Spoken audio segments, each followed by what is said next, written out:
The villagers mind classes में आप सभी का स्वागत है। आशा करता हूं कि आप सभी स्वस्थ और अच्छे होंगे। आज का हमारा टॉपिक रहने वाला है राजस्थान की प्रमुख सभ्यताएं। राजस्थान की सभ्यताएं, ठीक है। तो इसके बारे में अपन चर्चा करेंगे। तो सेशन स्टार्ट करते हैं, चलिए। सबसे पहले बात करते हैं हड़प्पा सभ्यता के बारे में। तो हड़प्पा सभ्यता में सबसे पहली जो सभ्यता आती है वो कालीबंगा सभ्यता है। और कालीबंगा का अर्थ काली चूड़ियाँ, ठीक है। और ये काली का पहाड़ी से निकलती है। और काली का पहाड़ी कहाँ है? शिवालिक पर्वतमाला हिमाचल प्रदेश में, ठीक है। शिवालिक पर्वतमाला हिमाचल प्रदेश, काली का पहाड़ी से कौन सी नदी निकलती है? घग्गर नदी निकलती है। और घग्गर नदी जो है काली का पहाड़ी से निकलते हुए यहाँ हनुमानगढ़ जिले के टिब्बे तहसील के तिलवाड़ा नामक स्थान पर कालीबंगा सभ्यता का जो है यहाँ पे प्रमाण मिला। तो कालीबंगा सभ्यता कौन से ज़िले में है? हनुमानगढ़ ज़िले में। और तहसील का नाम टिब्बी, स्थान अगर पूछ ले तो स्थान है तिलवाड़ा, ठीक है।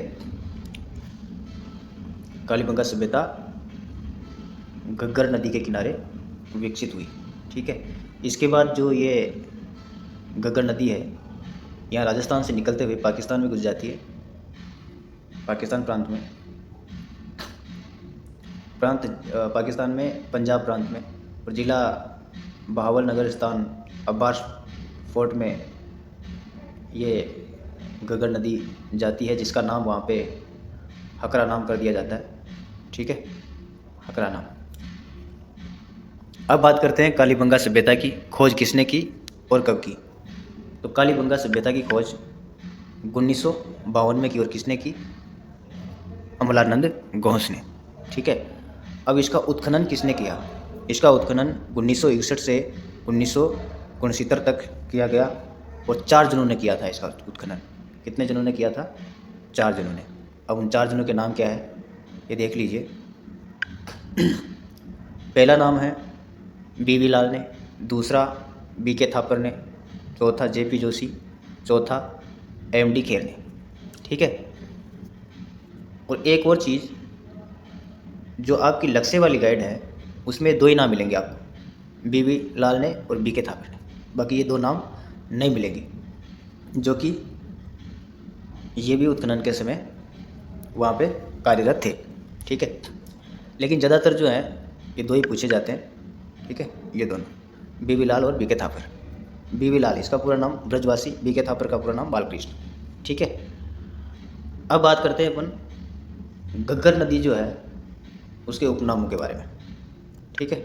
तो घग्गर नदी का उपनाम मृत नाम, नाली नदी, पाट नदी, नट नदी, दृशकेती नदी और प्राचीन सरस्वती नदी। इसके 6 प्राचीन नाम हैं। तो अब बात करते हैं अपन कालीबंगा सभ्यता के उपनामों की। तो कालीबंगा सभ्यता के 3 उपनाम हैं। पहला दीनहीन बस्ती, दूसरा प्राक हड़प्पा, तीसरा सिंधु सभ्यता की तीसरी राजधानी भी इसे कहा जाता है। किसे? कालीबंगा को, ठीक है।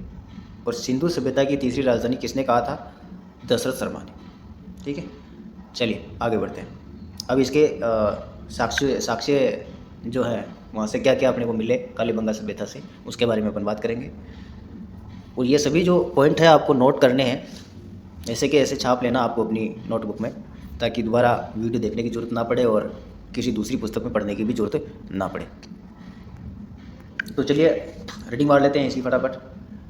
कालीबंगा में प्राप्त चूल्हा वर्तमान तंदूर के समान था। वहाँ पे जो चूल्हे प्राप्त हुए थे वो वर्तमान में किसके समान थे? तंदूर के समान थे। तंदूर तो जानते होंगे आप, जो बड़ा सा होता है जिसमें अंदर की साइड में रोटियां चिपका के वो तंदूरी रोटी बनाते हैं, वैसा। तो वैसे चूल्हे प्राप्त हुए थे। कालीबंगा निवासी शव को गाड़ते थे क्योंकि वहाँ एक कब्र मिली थी, ठीक है। कालीबंगा में जुते हुए खेत का प्राचीनतम प्रमाण मिला।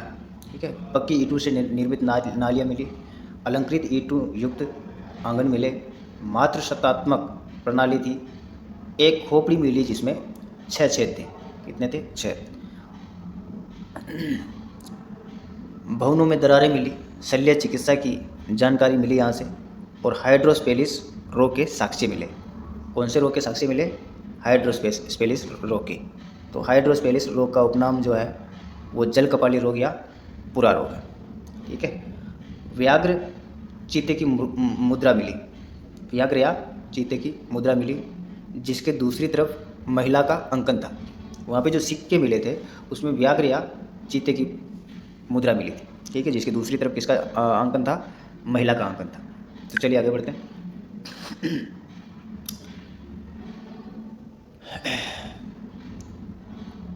यहाँ पे 7 आयताकार, कितने? 7 आयताकार हवन कुंड मिले। कालीबंगा सभ्यता में 7 आयताकार हवन कुंड मिले, जिनसे जले हुए जानवरों की अस्थियां मिली। यहाँ बलि प्रथा का प्रचलन था। विश्व में सर्वप्रथम जुटे हुए खेतों के साक्ष्य भी यहाँ मिले, जो कि अपन पहले भी चर्चा कर चुके हैं। मृतक के पैर दक्षिण दिशा की ओर रखे जाते थे। ठीक है। अंतिम संस्कार की 3 विधियाँ यहाँ पे थी: आंशिक समाधान, कलश समाधान, पूर्ण समाधान। ठीक है। यहाँ पर यहाँ की लिपि सैंधव लिपि या वस्तुफिदन लिपि थी, वस्तुफिदन। ठीक है। काश्य युगीन सभ्यता थी। C14 के अनुसार कालीबंगा की आयु 2300 से 1750 ईसा पूर्व मानी गई। गोपीनाथ शर्मा के अनुसार कालीबंगा के विनाश का कारण भूकंप था या फिर प्राकृतिक प्रकोप में कुछ भी आ सकता है, भूकंप, ये आपदाएं। ठीक है, लेकिन संभावना किसको बताया गया है? भूकंप को। ठीक है, चलिए आगे बढ़ते हैं। अब बात करते हैं अपन आहड़ सभ्यता उदयपुर की। ठीक है, तो आहड़ सभ्यता की खोज अक्षय कीर्ति व्यास ने 1953 में की, और इसका उत्खनन जो है 2 बार हुआ था इसका उत्खनन। ठीक है, इसकी खुदाई 2 बार हुई थी। पहली खुदाई 1955 से 1956 में हुई और RC अग्रवाल ने करवाई थी। ये प्रारंभिक उत्खनन करता है कौन? RC अग्रवाल। ठीक है, और दूसरा जो है 1961 से 1962 में इसका दूसरा उत्खनन हुआ, और दूसरा उत्खनन किसने करवाया? HD सांकलिया ने। चलिए आगे बढ़ते हैं। अपन बात करते हैं आहड़ सभ्यता कहाँ पे है। ठीक है, तो आपको पता होगा कि उदयपुर की गोगुंदा जो पहाड़ी है,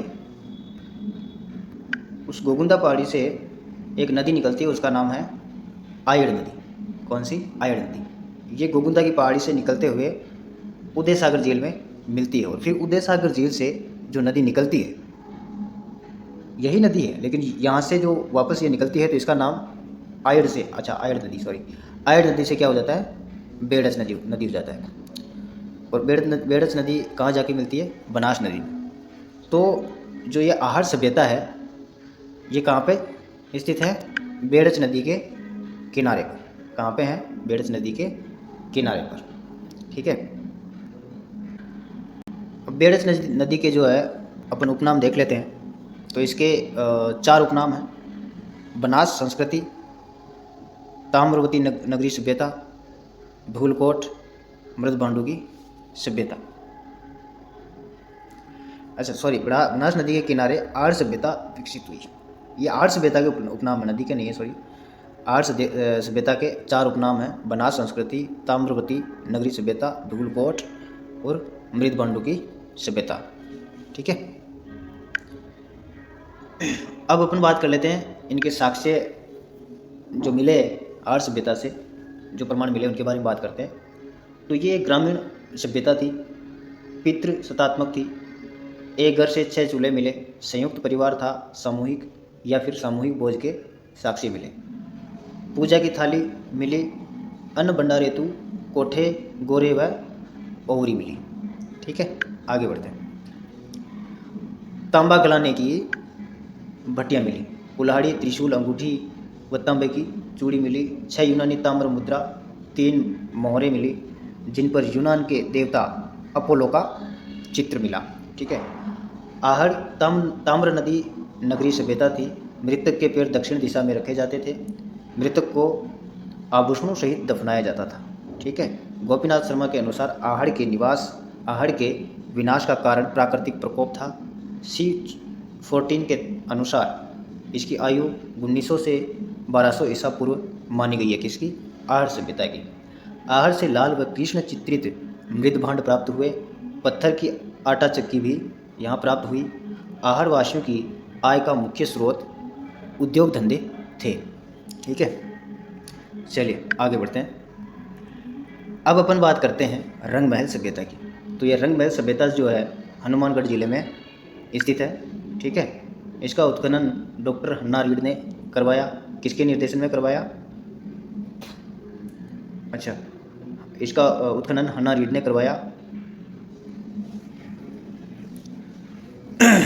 और इसकी खुदाई जो है 1952 से 1954 ईस्वी में हुई।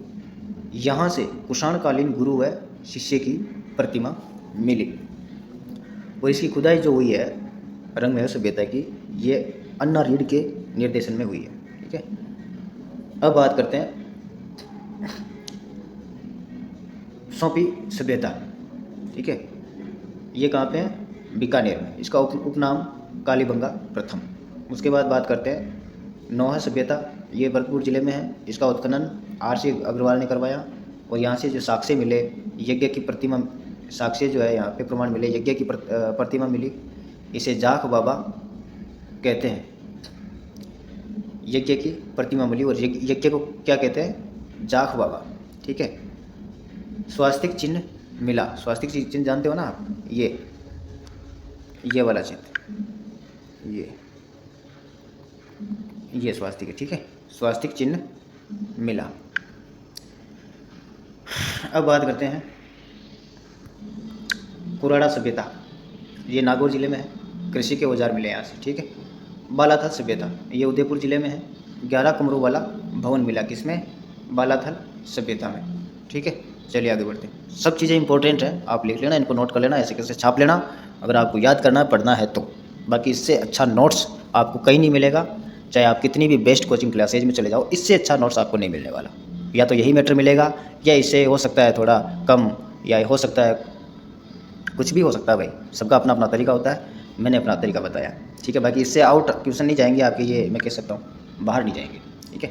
चलिए अब बात करते हैं अपन जोधपुर सभ्यता, जोधपुरा सभ्यता। तो ये कहाँ है? जयपुर जिले में है। सावी नदी के किनारे विकसित हुई है। ठीक है। अब इसके बाद बात करते हैं बागोर सभ्यता। ये कहाँ है? भीलवाड़ा में। इसका उत्खनन करवाया डॉक्टर V.N. मिश्र। किसने? V.N. मिश्र, यानी कि वीरेंद्र नाथ मिश्र ने इसका उत्खनन करवाया। कोठारी नदी के किनारे विकसित यह सभ्यता। कौन सी नदी के किनारे विकसित हुई है? कोठारी नदी के किनारे। और ये कहाँ है? भीलवाड़ा में। यह मध्य पाषाण युगीन सभ्यता थी और इस सभ्यता का नाम, बागोर सभ्यता का उपनाम लघु पाषाण उपकरणों का घर, लघु पाषाण उपकरणों का घर। विश्व में सर्वप्रथम पशुपालन के साक्ष्य कहाँ मिले? बागोर सभ्यता। विश्व में सर्वप्रथम पशुपालन के साक्ष्य बागोर सभ्यता में मिले। ठीक है। चलिए आगे बढ़ते हैं। अब 10वीं सभ्यता जो है अपनी, वो है गणेश्वर सभ्यता। कौन सी सभ्यता है? गणेश्वर सभ्यता, जो कि कौन से जिले में है? सीकर जिले में। और पहले सीकर जिले में थी, अब इसका जो नया जिला है वो नीम का थाना हो गया है। ठीक है। ये चीज़ ध्यान रखना आप, अगर ऑप्शन में नीम का थाना आ जाए तो आपको नीम का थाना ही सही करना है। ये सीकर में पहले थी। ठीक है।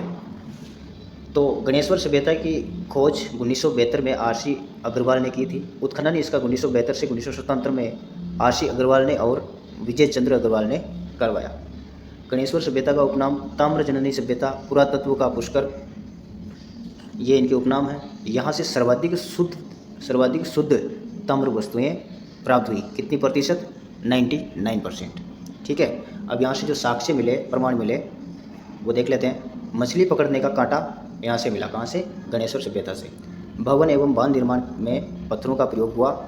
कांतली नित्यवाही नदी थी। बाणाग्र मिला। ये बाणाग्र जो है तीर के आगे का नुकीला भाग है, ये तांबे का था, यहाँ पे मिला। कहाँ पे? गणेशपुर सभ्यता में। यहाँ के लोग शिकार करते थे, ठीक है। अगर बाणाग्र मिला है तो जाहिर सी बात है वहाँ पे लोग शिकार करते थे, ठीक है। चलिए आगे बढ़ते हैं।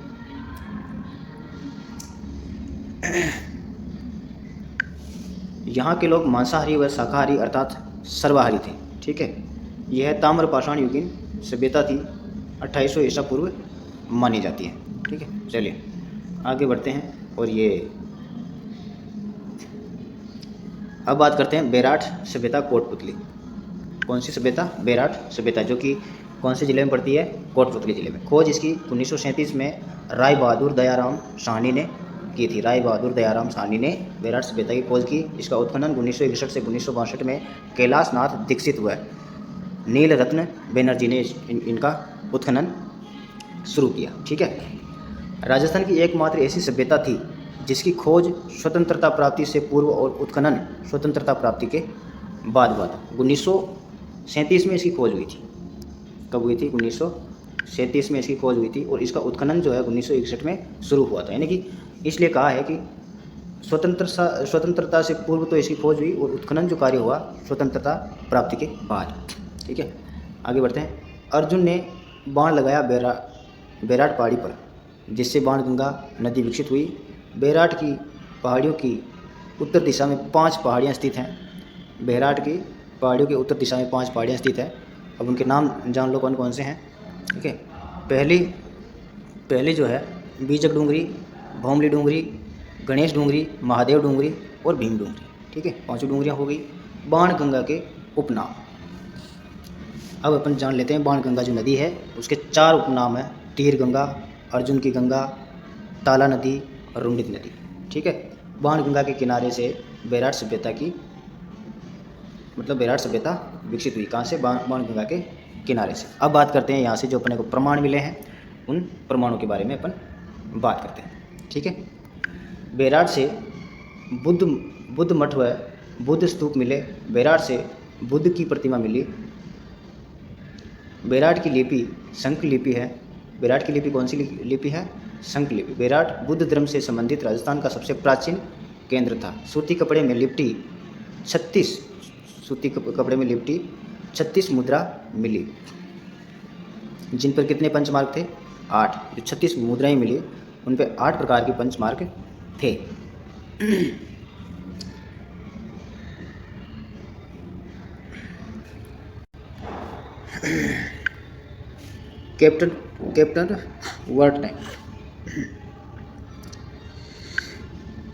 कैप्टन वर्ट ने 1837 में भाबरू शिलालेख